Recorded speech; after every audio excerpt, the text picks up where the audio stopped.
So thank you very much. It's a real pleasure to be with you this afternoon, and thank you, Peter, for this very kind and nice presentation. What I'm going to present to you this afternoon is a paper that I wrote about a year ago that I have presented in a formal conference in London, England.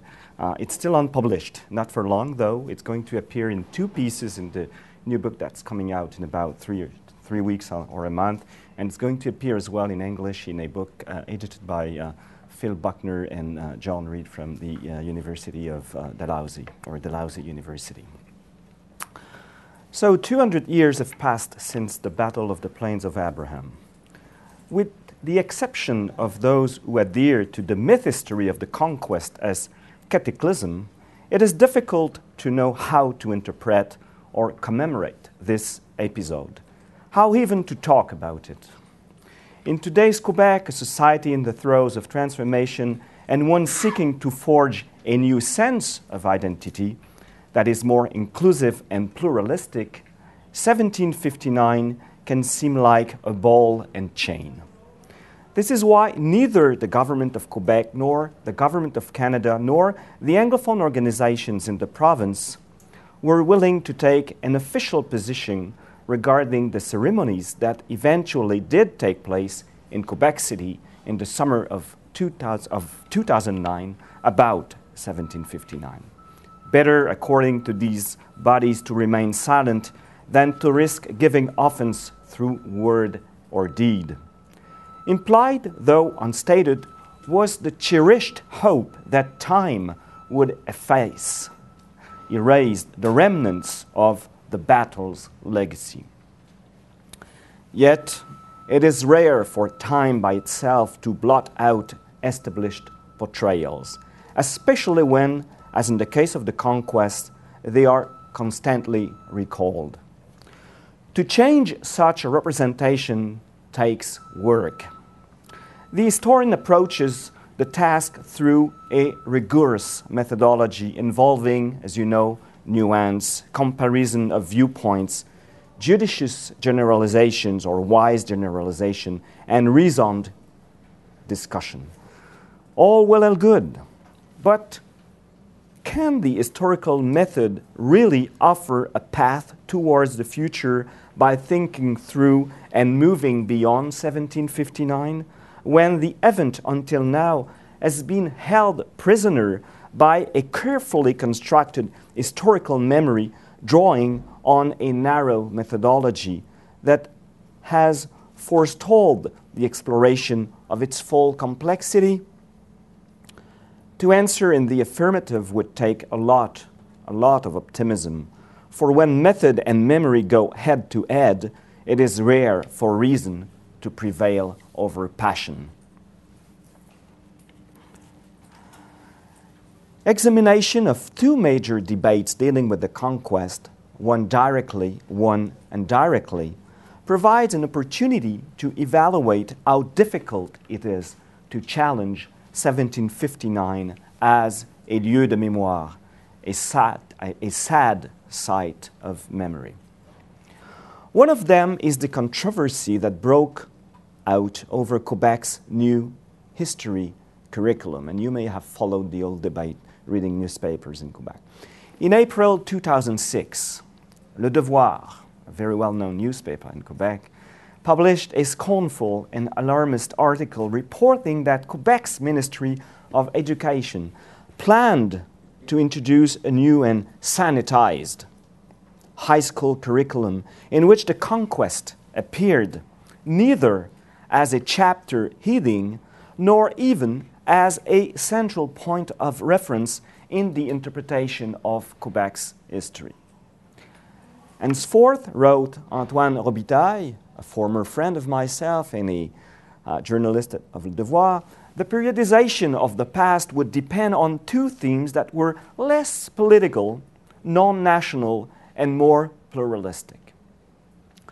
The curriculum divisions to which he referred were the emergence of Canadian society from 1608 to 1760, and the attainment of democracy within the British colony from 1760 to 1848.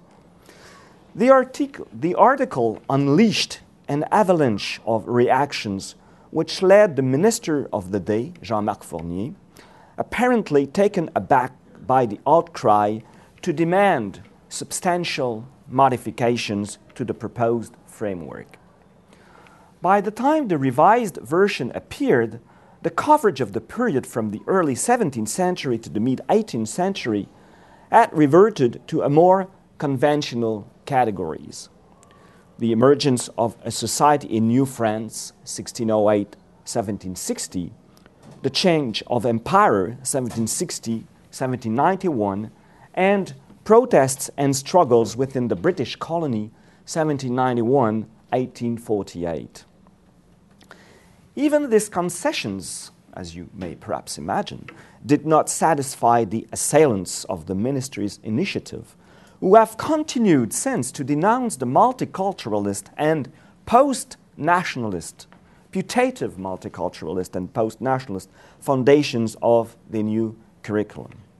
In their view, it was intolerable that the conquest should not be studied as a determining force that imposed its own deplorable configuration on the nation that had been emerging and drew an unmistakable line in the sand between before and after. Before the conquest, of course, and after the conquest. It is equally, according to the assailants, unacceptable that 1759 should fail to be presented as the departure point for a dual struggle between Anglophones and Francophones, a conflict continuing in today's Quebec and bearing witness to the continuing oppression of the nation.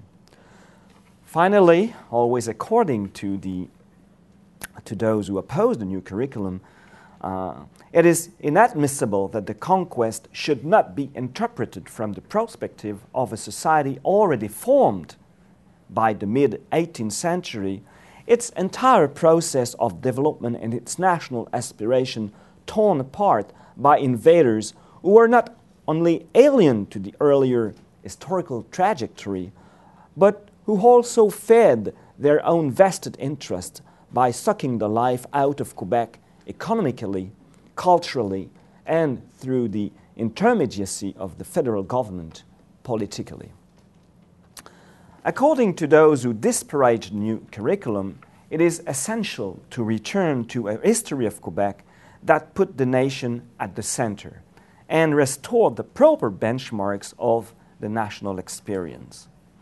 French colonization in the 17th century, the conquest, of course, the Quebec Act, the struggles of the patriots, and especially the rebellions of 1837-1838, the Act of Union, the role of the Church after 1840, the Confederation and the federal experience, the two conscription crises, the economic subordination of French-speaking Canadians, the Quiet Revolution, the report of the Royal Commission on Bilingualism and Biculturalism, the Estates General of French Canada, the rise of sovereigntism, the underhanded patriation of the Constitution, the rejection of Meech Lake in 1990 and of Charlottetown in 1992 Accords, and the two Quebec referenda in 1980 and 1995. It could not have been clearer that the goal was to return to the old rallying points and to a conventional chronology of Quebec history.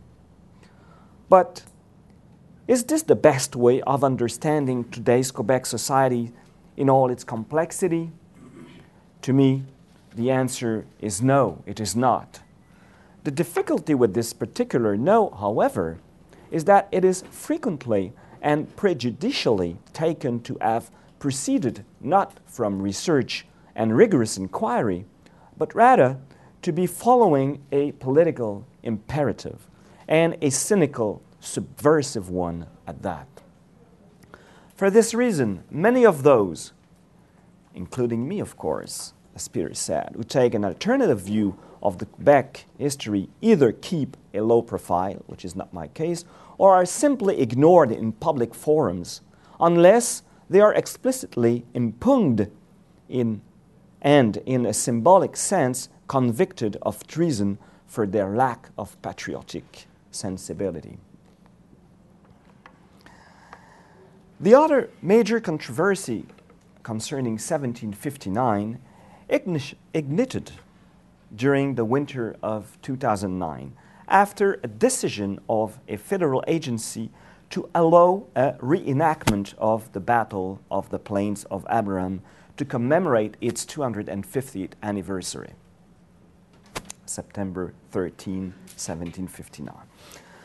Among the critics, a consensus soon emerged that the plan was just not inappropriate, but simply ridiculous. Do you know of anywhere else in the world, wrote the columnist Michel David, where a people would cheerfully celebrate the worst defeat in their history? His colleague Christian Rioux, the Le Devoir correspondent in Paris, added, "Only the distracted or a masochist could fail to grasp how ridiculous is this whole affair to reenact the Battle of the Plains of Abraham. They might claim that the privileges squeezed out of the empire were sufficient to justify the colonial yoke. Yet 1759 marks the origin of the slow decline of francophones in Canada. It has been an uninterrupted process, and after 250 years, it often seems to be beyond remediation." A number of commentators, very few of them, raised their heads far enough above the parapet to reflect that the argument regarding the paralyzing destruction of future prospects was contestable on factual grounds. But their commentaries were vain attempts to resist a powerful wave that engulfed all recent critiques. More fundamentally, it was not the idea in itself of recalling and commemorating the battle that has aroused the critics. Rather, they were concerned that this event and its imputed role in prompting the decay of an entire people would be misrepresented and trivialized, and its meaning misappropriated, desecrated, and demythologized by those on the wrong side of the issue for their own ideological ends. That, in short, the defeat of 1759 would be repackaged as a victory, opening the door to the idea of a conquest that was beneficial and even profitable for the Canadiens of the day, then to the notion that the Quebecois of today are a hybrid people, drawing strength from both French and British heritages, and finally to the contention that cooperation and healthy institutional compromises have generally characterized the relationship between the founding peoples of both Quebec and Canada, despite some superficial bickering from time to time. All of these difficulties, the critics argued, could be avoided if the commemoration could just be orchestrated by those on the right side. The event could then be confirmed in its appellation contrôlée. I don't know how to say that in English, Anne-Marie.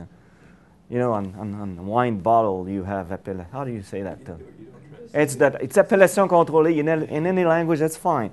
So the event could then be confirmed in its appellation contrôlée, its sacrosanct character, and its ordained political purpose. The argument was well summarized by Françoise David, spokesperson of Quebec Solidaire, a political organization in Quebec operating within the nationalist and sovereignist movement. So, the commemoration of the 250th anniversary of the Battle of 1759, wrote David, should be the occasion of reflecting on the cultural, social, political, and economic consequences of the conquest. It should be also the occasion to recalling the right of peoples to self-determination, that of the nation québécoise, along those of indigenous nations here in Quebec and elsewhere. The occasion as well to opening up the question of the role of armed force in statescraft in other eras and today. The occasion, too, to recalling and celebrating the many forms of resistance undertaken by the people in this place against war, assimilation, discrimination, and the plundering of natural resources. The occasion of a lot of things, as you can see. Our proposal, David asked, seeks to affirm the consensus that opposes the reenactment project of the Federal National Battlefields Commission, but at the same time to avoid lapsing into an anti-English chauvinism. This is why the kind of event we, Québec Solidaire, would like to see developed is one with a vision based on pacifism and alter globalization, one which emphasizes the right of peoples to self-determination as exemplified by the inalienable right of les Québécois. What is most worthy of celebration in our history, added David, is the strength of popular resistance to oppression, whether military, political, or economic. In our view, said David, the people of Quebec stand to gain by reclaiming their history. What a lapsus. In our view, the people of Quebec stand to gain by reclaiming their history, as also by asserting control of the present. Eloquently expressed, David's statement is crystal clear in its principles and goals. Our proposal gives vigorous support to the idea of commemorating 1759 and even celebrating it, but as an example of the combativeness of a people, un peuple. David's statement justifies celebrating 1759 as an appeal to the right of self-determination, as the key to the realization of the national aspiration to advance beyond the phase of mere survivance. This is the view of 1759 that predominated at Quebec City on 12 and 13 September 2009, following an initiative by a politically engaged hip-hop group called Loco Locas. Perhaps you know their music. Biz, B-I-Z, one of the members of the band, the leader, I think, had harshly denounced the plan to reenact the battles on the plains. And what emerged was an event that sought to highlight the traditional symbolism and the approved rhetoric of 1759. During the continuous 24 hours of Le Moulin à Parole, 134 well-known figures read texts recalling from where we have come. Who is the we? That's puzzling.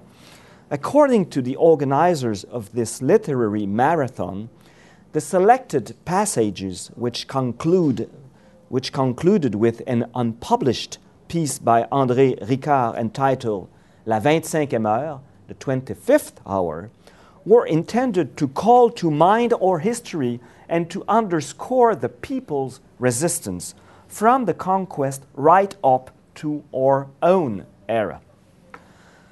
The director of this theatrical event, Brigitte Enkens, commented that what we hoped for was to have these 24 hours contribute to identifying ourselves, to give us a memory, to show how our words have for so long defied the harsh environment, the prejudices, the battles lost. Sébastien Ricard, a member of Loco Locas and son of André Ricard, a well-known writer and the author of this piece called the 25th Hour, added that, in our view, we had a duty as citizens to bring back to this country something of its own. Country meaning here Quebec, of course. Thus, we hope for the Moulin à Parole that it will represent a citizens' movement, representing the claims and the intentions of the people. Put another way, in the story of the Quebec nation, the conquest is the unifying principle and the essential point of departure for everything else, an unforgettable injury that calls forth an eternal loyalty and an inescapable duty to remember.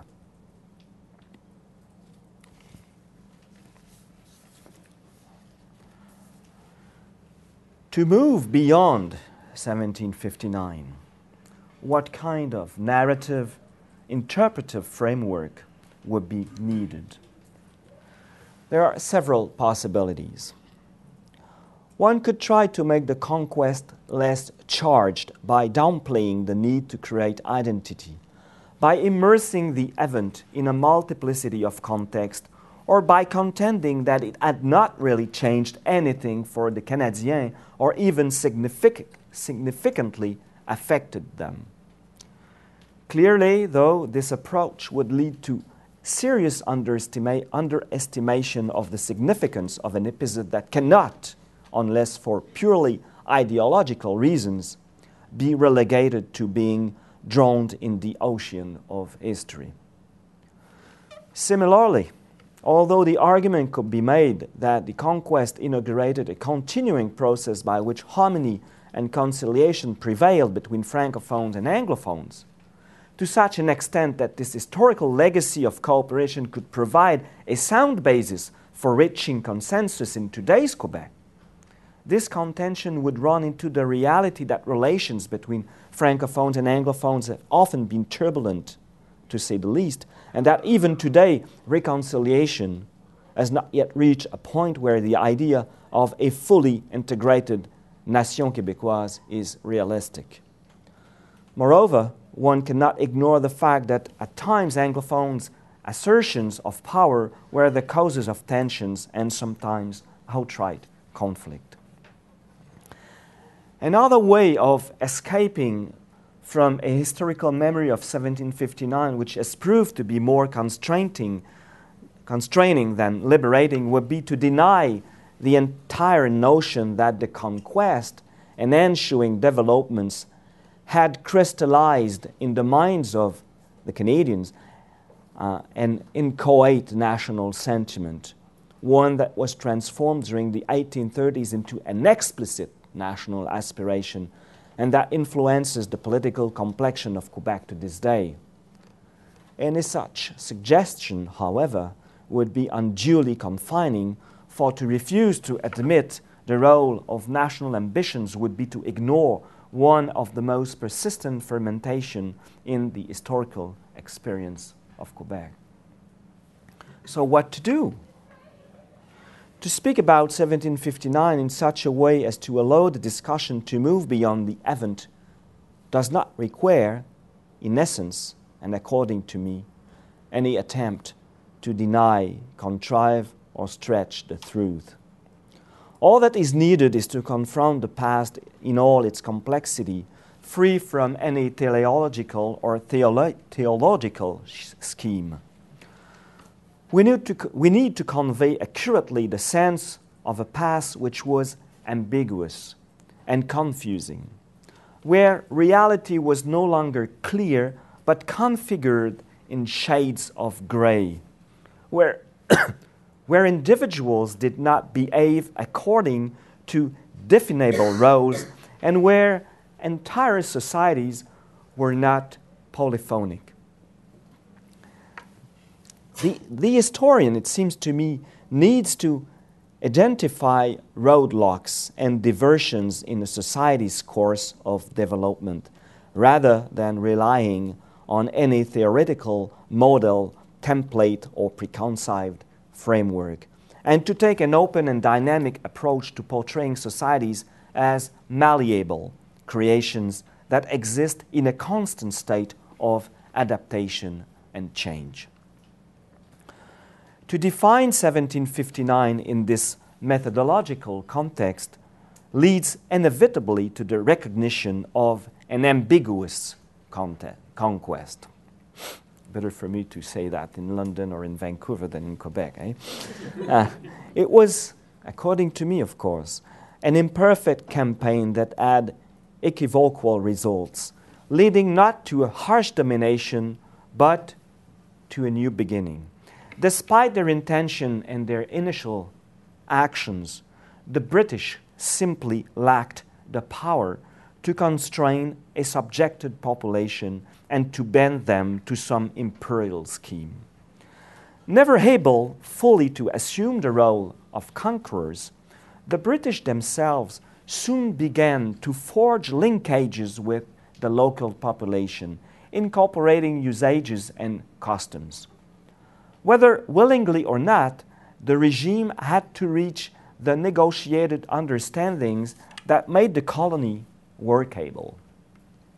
Conversely, the Canadians, as they were calling themselves at the time opposing to the British, the Canadians, even though theoretically on the losing side, never lapsed into the role of the conquered. Taking advantage of certain rights that were sought and recognized, they were able, within the framework of an often tense and convoluted relationship with the British, to build an original sense of nationality that can be defined as Canadianité.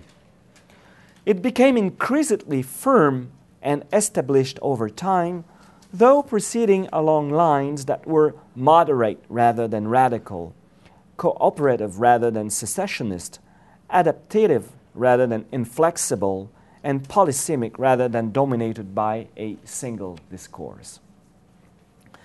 It was this fluidity that ensured that nothing could unfold predictably. Rather than any basic harmony or reconciliation, the situation was dominated by forced coexistence and necessary compromise, compromis obligé. The political and social environments continued to be characterized by a level of tension that led on all sides, regardless of culture or background, to apprehensions of treachery. Promotion of one's own interest to gain access to the power structure was central to the construction of Canadian society in Quebec during the century following the conquest. To be sure, there were frustrations, winners and losers, resulting from this societal trajectory, which did not follow any accepted model or social or national development. It did not make out of the Canadiens, so often seen as united in their defeat, one large and homogeneous family worshipping at the same patriotic altar. Such pattern lacks, of course, the ability to distinguish in a satisfying way the oppressed self from the oppressive author, the good from the bad and the ugly. However, the historian's responsibility is clear. The business of history is not to refute or sublimate the caprices and the incongruities of the past, but to make do with them. The past, after all, promises nothing. The past promises nothing. It did not happen for the benefit of future storytellers or to fulfill their political expectations. It arose from the decisions made by men and women as to what to do with their lives, intertwining their aspirations with the push and pull of contingency and circumstance. They threaded their way through the complex textures of their world and gambled to win on the unforgiving lottery of life. If the outcomes were often tangled, ambivalent, and material, then so indeed was the aftermath of the conquest. History must bear witness to this complexity, and there is no guarantee that the result will be dramatic, inspiring, or uplifting. So, where does all of this leave the commemoration of 1759?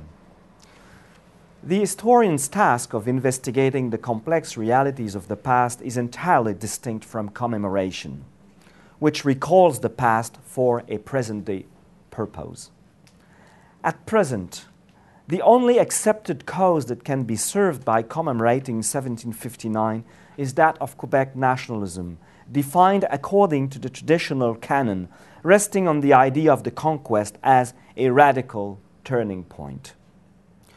That some commentators opposed any commemoration at all was only because they feared at the time that it might be turned to the service of another persuasion. It might be federalism or Canadianism or indeed a more pluralistic nationalism, interpreted by the conventional nationalists as a depoliticization of the past and a dehistoricization of the present. If the alternative was to have a commemoration that served any of these ends, for certain commentators it was better to have none at all. Better not to expose the conquest to open debate than to risk damaging its preeminence as a tragedy and as a disaster. Yet, change may be in the air. There are indications that the English may be in the process of moving from being seen as the baleful other to gaining recognition as representing a co-founder of Quebec society. At the Fête Nationale in 2009, for example, members of Anglophone groups or bands in Montreal sang in their own language with keen public support. Their goal was not to colonize celebration, but to show that they belonged in Quebec society. Also indicative was the ability of Paul McCartney's concert staged on the Plains of Abraham in 2008 on the occasion of the 48th anniversary of Quebec's founding, which drew more than, it's in between 1,500,000 and 200,000 people. A few critics, including a number, and I was there, a few critics, including a number of artists and 3 members of the Parti Québécois, objected to McCartney's visit, but these discordant voices were lost in the general exhilaration. In the summer of 2009, the singer Sting drew a crowd of 100,000 people to a concert on the ancient battlefield. And he spoke to the crowd in French, by the way. A good French. The reality is that young Quebecois, whether confronted by English as a language or by the English as a social community and an identity figure, have an increasingly open and uncomplicated outlook that differs generically from that of earlier generations. It seems, therefore, that quietly and unobtrusively, à la manière québécoise, like Quebecers do it, a different kind of commemoration of the conquest may at some point become possible. It will not associate the event with prompting the decline of a people. It will recall the day in which 1759 became a refounding moment for Quebec society.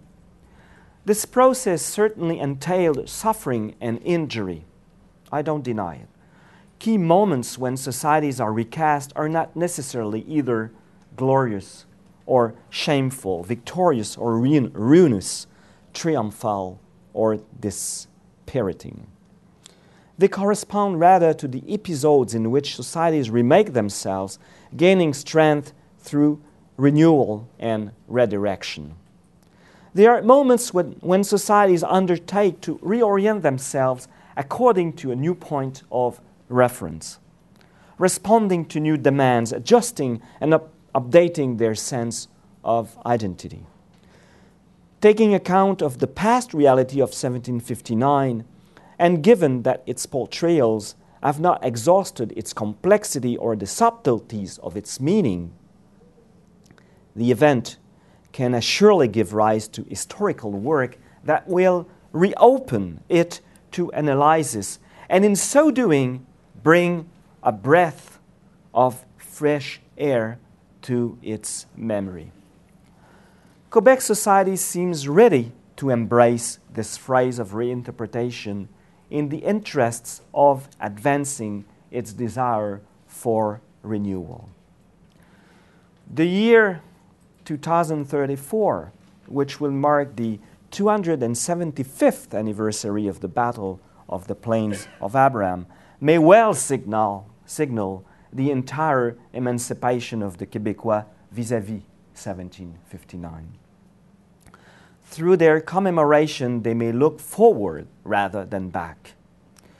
They would do so not out of a desire to disavow the memory of their forebears, but in the understanding that tradition is a legacy that offers perspective and choices, not a sense of conformity and burdensome obligation. Thus, 1759 could be revived, moving beyond the orthodoxies that have sought to set it in concrete as an inviolable heritage, and opening up to debate and commentary. In this way, the Quebecois accomplish a healthy transition away from a paralyzing nostalgia and the dead hand of the past towards a living memory where each person would be at the heart of an ongoing dialogue between past and present. Recovering their ability to speak out regarding and in a position to, if they wish, those who arrogated the right to be the guardians of history, they would no longer stand in a passive relationship with the past. Instead, the Quebecois would nourish an active recollection inseparable from determining present-day courses of action. Then they would be able to move forward into the future. Thank you.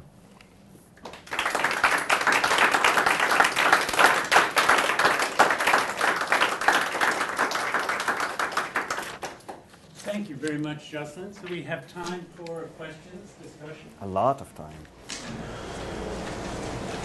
Yes. I had a question about, I'm wondering if there's any parallels with the Civil War in the U.S. I'm just thinking of commemorating battles, and it seems like when there are reenactments, a lot of them happen around that Civil War era.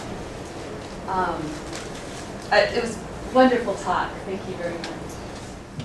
Yes, well, this argument was put forward by many people, saying, what's the big deal with reenactment in Quebec? No matter it is the Plains of Abraham or any other event. They do it in the States, they do it in Japan, they do it in many other places in the world. I mean, it seems that the British commemorate every year their conquest by the Normans in the 11th century. Of course, it's far back in time, but it's not a matter of distance or time. I think it's a matter of the actuality of an event. And this argument was rejected. I mean, it seems that the memory of the Battle of the Plains of Abraham is still so active, it is still so hot, that it's very difficult for any Francophone, of course. The Anglophone didn't say a word. It was not time to say a word, I think, for them, nor the government of Quebec. Jean Charest, or Premier, decided that he would not attend any reenactment, and it was not his business at all. It was the federal government business, and the federal government, through the mouth of Harper, said, no way, we're not going to be involved into that. It's the National Battlefields Commissions that is involved into that. So it was a big discursive mess, if you wish. But no, I think that this battle is too active, and really we don't know what exactly to do with the memory of this battle. I mean, it might be active in the mind, in the historical memory of a lot of people, but we live, after all, in the year 2010. So, I mean, can we take a distance without forgetting this event? I mean, nobody would deny this event. It's there, and there has been a battle. Well, we can discuss a lot about the consequence of the battle, but the battle was there. Was it the beginning of something new? Was it the end of something and the complete ruin of a people that was emancipating at that time, gradually, quietly, but still emancipating? I mean, I know that in some other places, but you cannot generalize, I think. If a people was able to heal its past through what? A narrative, through the distance, that's fine, but in Quebec it doesn't seem it's done now. So I think that the big question we have to deal with is what is to be done with 1759, and that was basically the topic of my talk. You talked about the key moments in the recast society. In British Columbia, we had one a couple of years ago. Simon Fraser reached a point just outside the window here, practically, and historians dove for cover. There's really no commemoration whatsoever. We didn't have anyone like you that could use that as an opportunity to go back and take a look at our history. I'm just wondering, and it was 400 years almost to the day from when Quebec was founded. Yeah. Was there any, the native people in Quebec, were they upset with celebrating that event? Or was it? Well, first, we don't know exactly what has been celebrated in 2008 because it was different for for anyone you would ask for. For some, it was the commemoration of the founding of Quebec City by Champlain in 1608. For others, it was the celebration of the birth of the Quebec nation. For some others, it was the beginning of the French Empire into North America. For others, it was the celebration of the French fact in North America. So, but I don't recall if the First Nations were very much involved into that. Yeah, probably those who live very near Quebec City, the Huron. I mean, they were brought into the celebration, the most official celebration of the anniversary. It was pouring rain in Quebec City that day, and the chief, I think his name is Siwi, he was standing with along or next the Governor General Stephen Harper, and everyone was there. But I mean, we had not, in regard to 2008, the same debate that happened in 2009.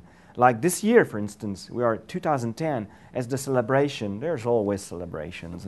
It's the celebration of the 4th anniversary of the Quiet Revolution, and there's no debate about it.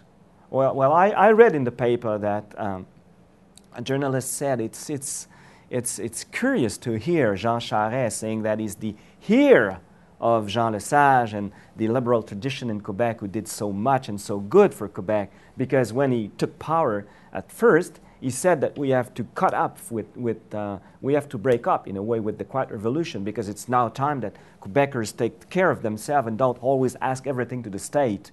But now, you know, he knows that he should not say a bad word about the Quiet Revolution because it's a sacred event, it's a sacred phenomenon. It's, you know, we had the conquest in 1759. What is the event in the collective memory of Quebecers that, in a way, counteract the bad consequences of 1759? Of course, it's the Quiet Revolution. You know that. I think you know that. You know that. I have done many research about the historical memory of young Quebecers, asking them very bluntly and simply, "Tell me the history of Quebec the way you know it." And the two key events, which are the main references for them, are 1759, the beginning of a decline, and 1960, a rebirth of a nation that still is hesitating about its destiny, but at least there's a redeem, rachat, yeah, 1960 rachet. How do you contract rachet anyway? Yeah. Pardon me? Buying back? Yeah, buy back in a way, 1759. Yeah. Rachet, it has a sort of religious meaning. I mean, it's anyway. Yeah, I was just curious. The memory of 1857 in Quebec, you said it was so strong, shared by Quebecois. 1759. 1759. So Yeah. How is it constructed? Like in terms of the school education or media or inheritance to generation, parents, grandparents, how is it constructed? Well, first of all, I have to say that I mean. people in Quebec do not talk about history all the time, right? We've got to remind it. I mean, they are interested by a lot of things, but history.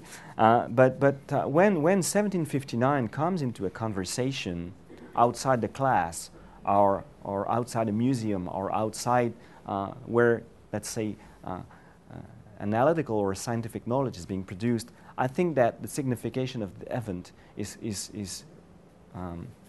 negative. 1759 is not the founding of anything. It's not a beginning. It's the end.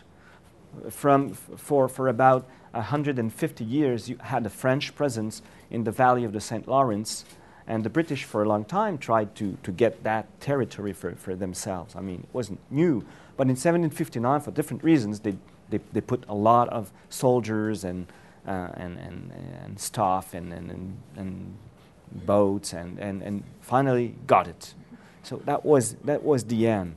The problem is that what do you do with such a vision of 1759, which is the end of a society, which assumed that a society was formed, completely conscious of its possibility and time, which I contest?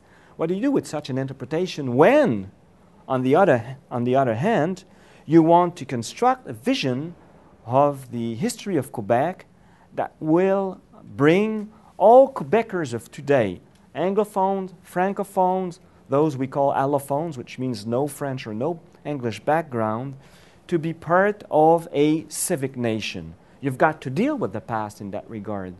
You cannot have a story of yourself where the main problematic is the tension or the conflict between the self, namely the Francophones, and the other, namely the Anglophones, and try, in the end, to say that we all, Anglophones, Francophones, and Allophones, form a nation. I mean, there's a narrative problem there. My point is very simple. It says that if you look carefully to 1759, not from a theological or teleological point of view, you don't assume that a nation starts from a point and goes up to the end to a final point, which is being a sovereign nation, for instance. I don't contest that Quebec, let's be clear, I don't contest that Quebec might become an independent country. That's just not my point. It's not my business. My business is that as an historian, can I take a template, a model, and apply it on a complex situation? No, I cannot. I refuse to do it. So my point is very simple. If you look at the complexity of what was 1759 and its aftermath, then you can build a narrative that without denying what happened in the past can open up possibilities for the present. In other words, you don't have to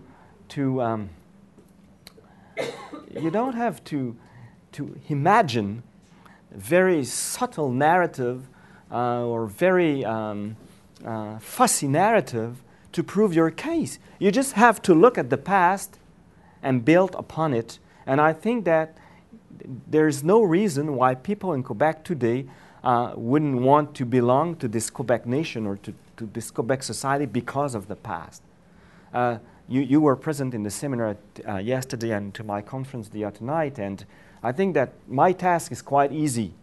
Might not be easy in some other countries in the world, but in Quebec it's quite easy because Quebec society is a very peaceful society. It's not a society on the edge of cows. It's not a society where you've got a group that wants to take its revenge over another group. It's easy.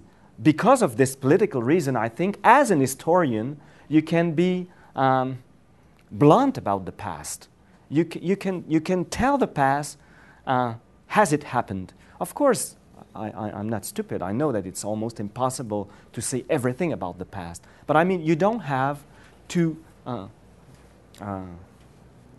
tweak or the past in order that it fits the present because of the political situation. If the political situation would be different, let's say that we would be in a completely divided society like in Northern Ireland, for instance, or like in Cyprus, well, in that case, the the challenge would be different, but not in Quebec, not in Quebec. So I think that you can fulfill the craft of the historian without any problem and give an historian answer to this question, what is to be done with 1759? I want to say to the people here that there's a very good article that you wrote on the Quiet Revolution. It's in this fall's issue of the Walrus magazine. And I haven't seen it yet. In English, you can get the French online. Yes. French version online.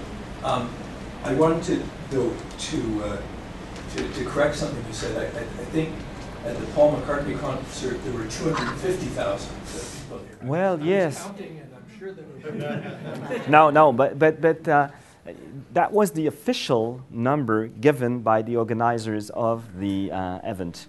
But they said recently that they might have put a little more people that there were actually, but there were a lot of people. I don't think that they could have reached as much people at the same place. I mean, but you couldn't move. I mean, you couldn't move, you couldn't breathe. It was full of smoke anyway. Yeah. No, I did have a question, which is about the debate in Quebec about reasonable accommodation. Yes. Now that seemed to me, I thought a very good model, although sometimes there was extremists and some loud voices, but in general I thought it was quite reflective, it was open, it was a reasonable debate, and that might, it seems to me that and it's a debate that it hasn't happened yet in English Canada, it may not happen. And that seemed to me like a possible model for confronting difficult historical questions like... I agree, but yes, I agree. But you cannot settle the problem that exists between different cultures in Quebec, but I contest that there is a problem. But let's assume that there is a problem. You cannot settle in the present the putative problem that exists between cultures in Quebec with changing or modifying the past. The past is past. It's still in the memory, but I mean, you cannot play in an unlimited way with the facts of the past and reconstruct a narrative that will just fuel the will of today's people to live together. At least I cannot accept it as an historian. But again, I insist on the fact that the political situation in Quebec being easy, you don't need to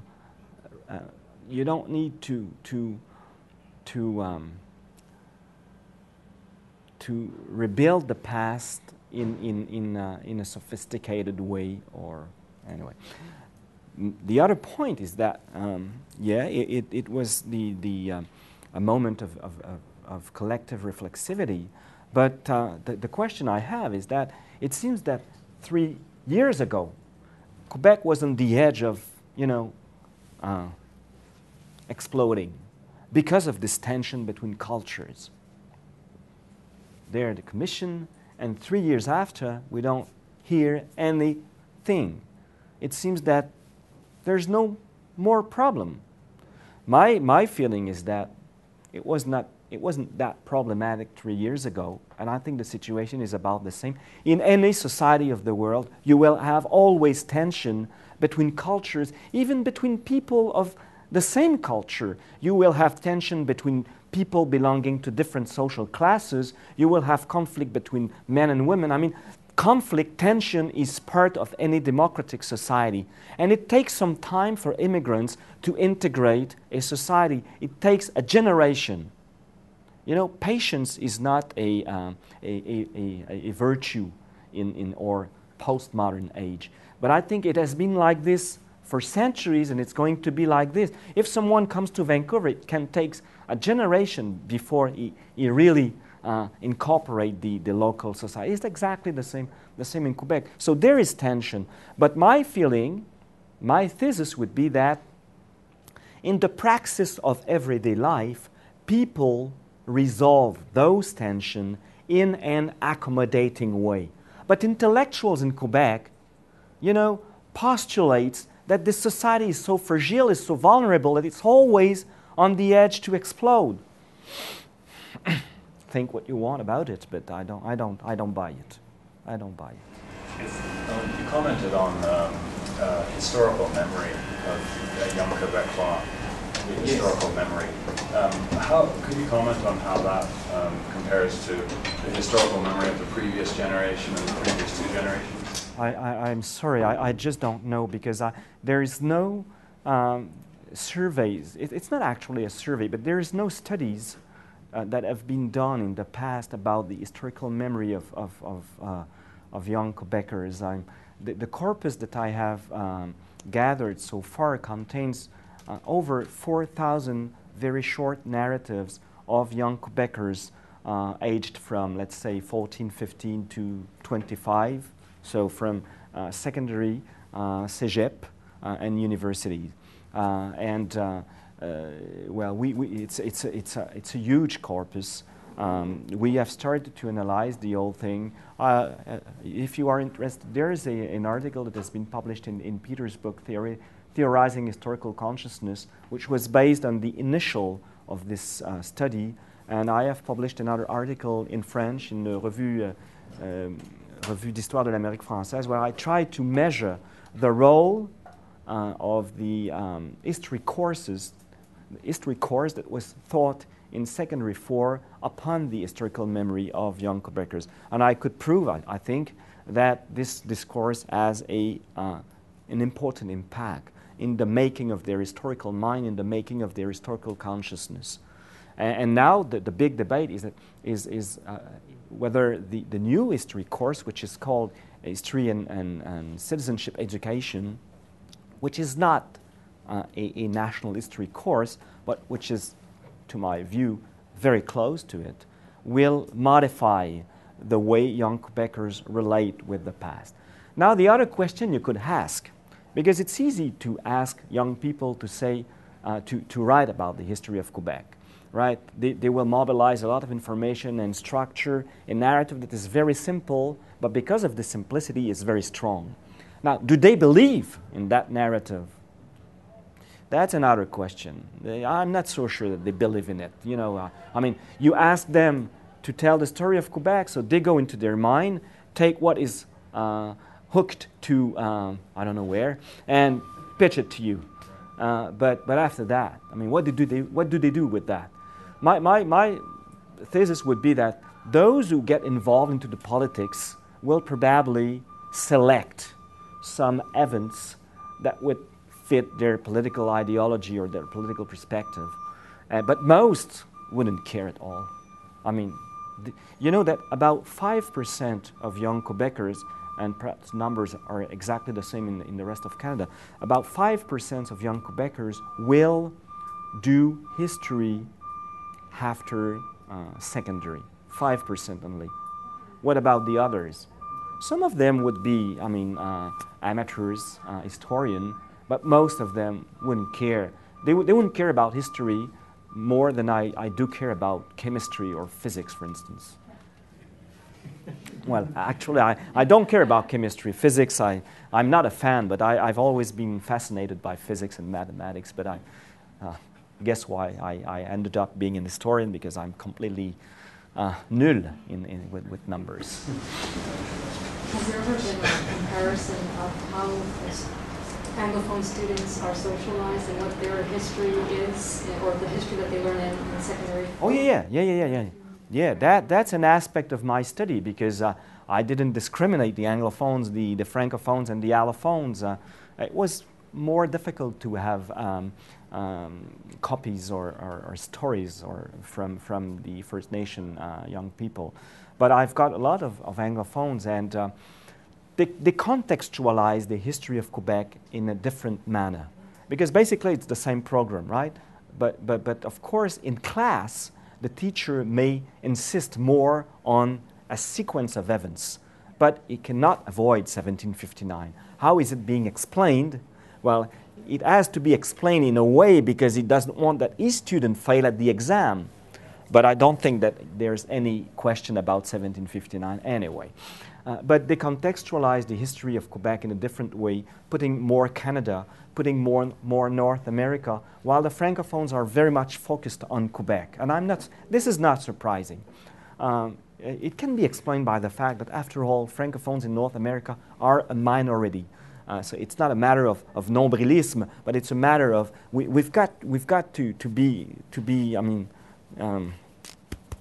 tight in order to protect ourselves from objective forces that could absorb us.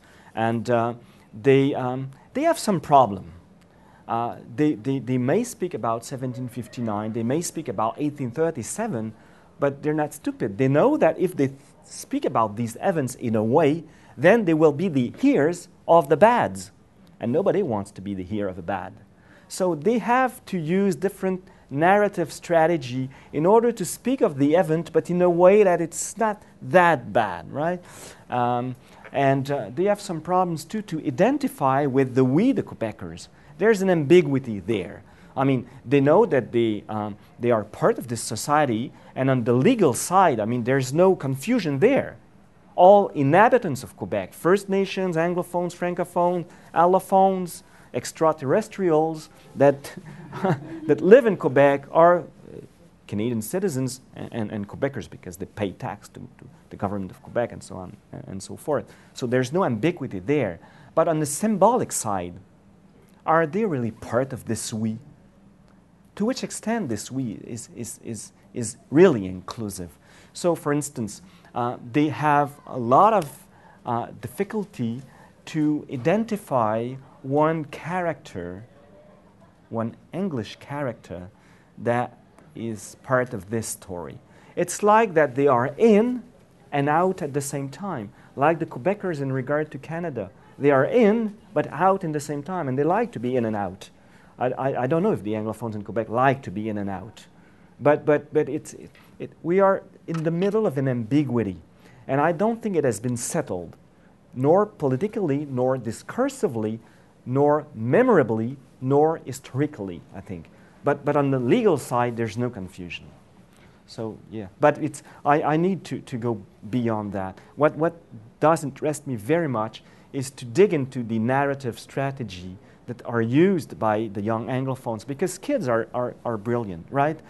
So the strategies that are used by young Anglophones to counteract the standard narrative, or to go beyond, or to go within, but not using the dichotomic categories or the norms that everybody knows. And to that, can I add? Do you think that this leads to your question about young people and how their mindset seems to be changed? Is it globalization that has helped that change to happen?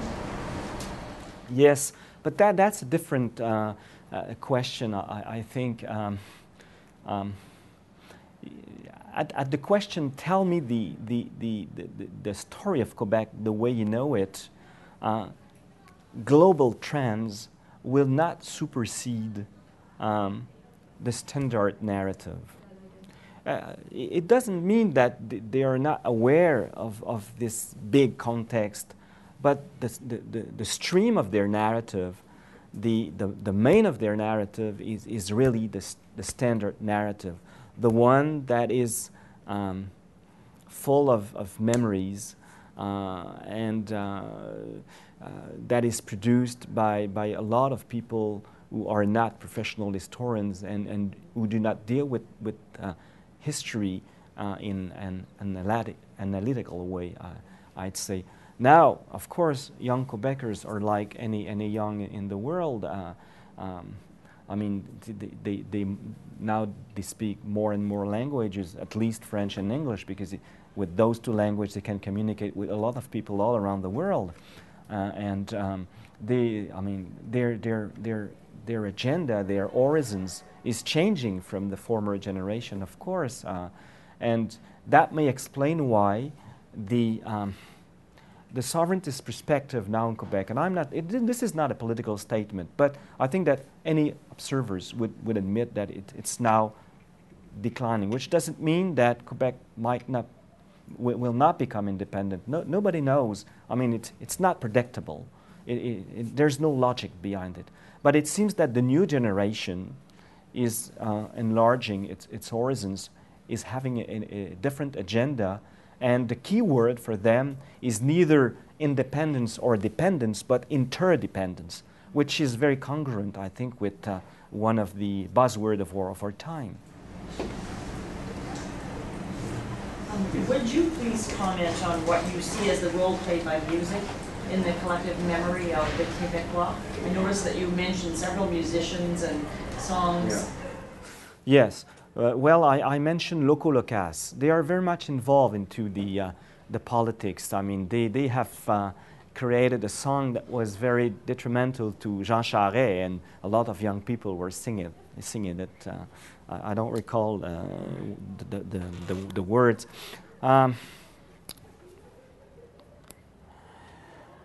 Well, what can I say? In the 70s, I think that a lot of artists, no matter they were musicians, writers, would probably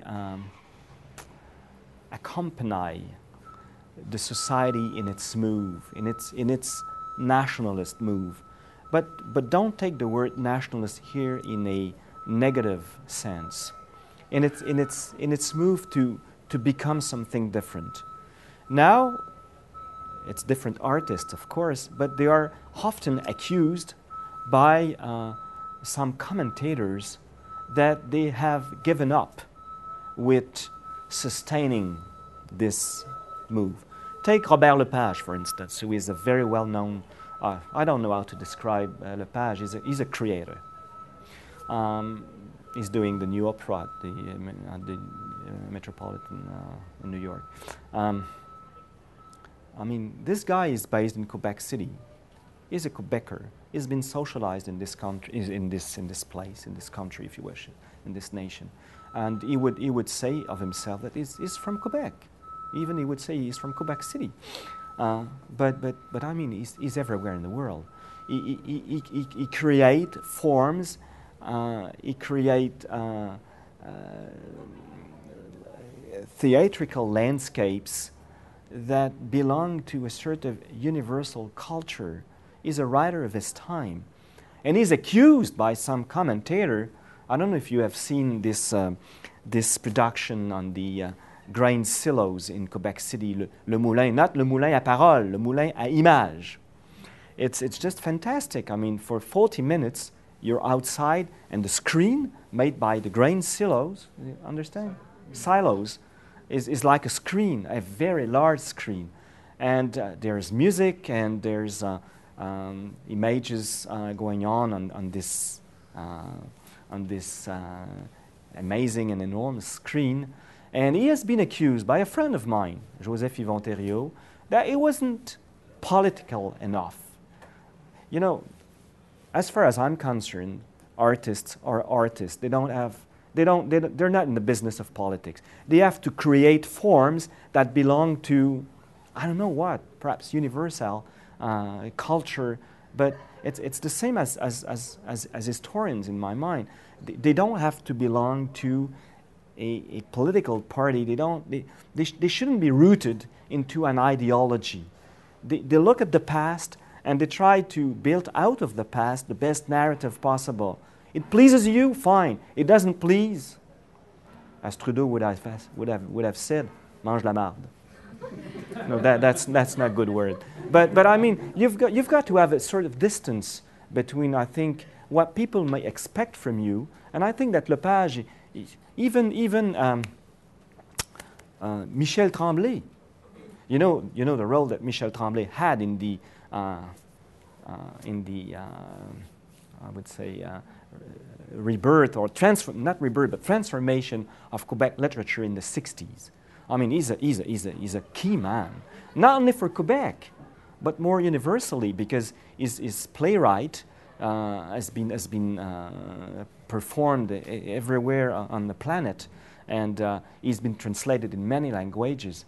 But during the 60s, he was instrumentalized by some people who would read his stuff, who would see his performance as a support to their movement. Now, he said publicly that he doesn't believe anymore in this independence because it's too much related now with economics, while he see it related with a culture and it's moving.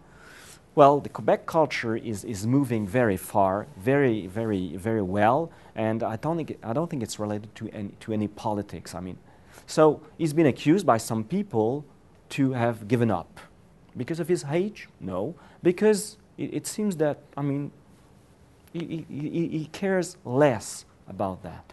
So that's the relation between the artists. But local locals are very much involved, and what is their influence? I don't know. They're more influential than historians. That's for sure. We have time for 2 more questions. Yes. Jocelyn, as you know, 1759 is very significant for Acadians living in the Maritime provinces as well as Louisiana. Yeah. But for them, the tragedy started in 1755. Yes. And for them, the cruelties that they experienced would really place Acadians in a position that they really have every right in the world to consider themselves as victims, maintain that victimization memory. But it's interesting because you're describing commemoration, what maybe can happen in the future in Quebec in 2034. And that's, I think, where Acadians are right now, in that rather than mourning a decline of people, they're celebrating the survival and rebirth. So what's the difference? Why is it that that's happening in the Acadian Francophone community when it's not happening in the Quebecois Francophone community? Perhaps it's linked to the different views the two communities have of themselves.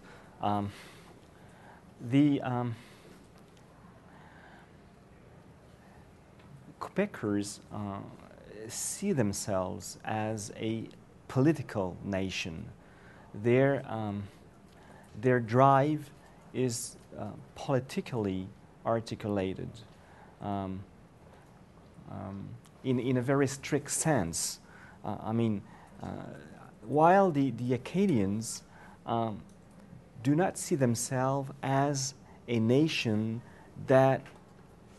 which will is to become a full-fledged nation incorporated into some political sovereignty. So the way they relate with the past might be different for that reason. 1755 was a very sad moment, but they're celebrating this moment as part of their culture of survivance. I don't think that Quebecers would commemorate 1759 as part of a culture of survivance, but rather as the beginning of an oppression that they did not only survive of, but overcome. The next step, the last step, is independence.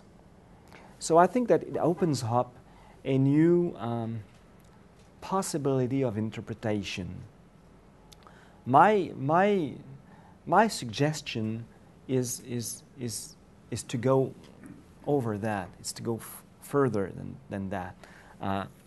It's like that. Now we the Quebecers, are at a point where it's possible, because what we are now, to give up with this univocal interpretation of 1759 and rediscover the old complexity of the event, because of what Quebec now is politically. I'm not so sure that such an interpretation of 1759 could have been possible in the beginning of the 1960s, for instance. And my feeling is that by 2034, when I'll be dead probably, those who will tell the story of Quebec at that time would have taken this distance. You know, memory is a dialectics of distance and recognition. In French, of reconnaissance et distance. So far, the reconnaissance was fundamental and the distance difficult. But what happened last year seems to me demonstrated that the distance now is coming strong, which doesn't mean that the recognition or the acknowledgement of 1759 will disappear, but the distance will take over recognition. So in 25 years from now, I think that the distance will be there, this past will be healed, and when you heal something, it doesn't mean that you forget that thing. It means that you have moved to the future. And pushing into that direction doesn't mean that I deny my role as a professional historian. I think that it's probably possible for me or for some others to do that now because we are in 2010. 40 years ago might not be possible. But I might be wrong, you know, perhaps in 2034, I mean, we'll be in a completely different context. That was the end of the chapter of the article, so I speculated a little, you know. Maybe this is a place to end it, and to thank all of you for coming, and thank you, Jocelyn, for a very, very stimulating session.